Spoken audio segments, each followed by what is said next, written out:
तर ठाकरे बंधू सत्ताधाऱ्यांवर तुटून पडलेले आहेत। राज ठाकरेंनी दुबार मतदार यांची यादीचा ढीगच दाखवलाय। तर उद्धव ठाकरे म्हणतात माझ्याच नावाचा खोटा अर्ज देखील करण्यात आल्याचं त्यांनी या सभेत दाखवलेलं आहे।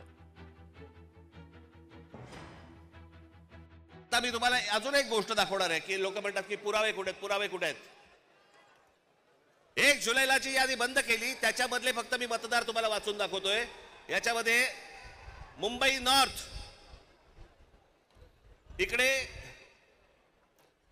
एका लोकसभा मतदारसंघामध्ये 17,29,456 मतदार आहेत। याच्यापैकी 62,370 हे दुबार आहेत।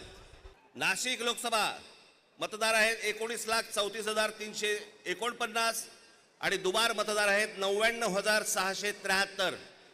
लोक म्हणतील की बाबा हे आकडे तो बोलून दाखवलेत, पुरावा कुठे आहे?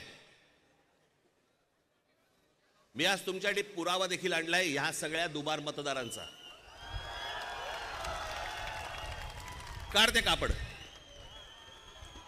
हे सगळे दुबार मतदार आहेत। हे एवढे सगळे दुबार मतदार आहेत। हे मी तुम्हाला आता जेवढे फक्त मतदारसंघ सांगितले तेवढ्यातले फक्त दुबार मतदार आहेत। आज मी दाखवतो एक असा अर्ज आहे की त्याच्या अर्जाखाली एक शेरा आहे।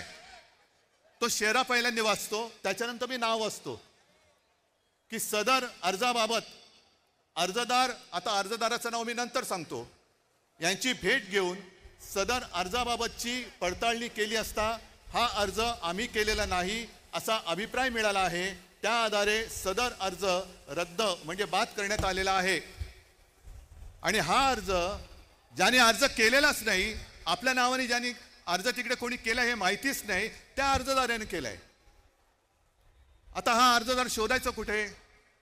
तर त्या अर्जदाराचं नाव आहे उद्धव बाळासाहेब ठाकरे। उद्धव बाळासाहेब ठाकरे या माणसाने हा व्हेरिफिकेशनचा अर्ज केलाय ऑनलाईन, जो उद्धव बाळासाहेब ठाकरेलाच माहिती नाही।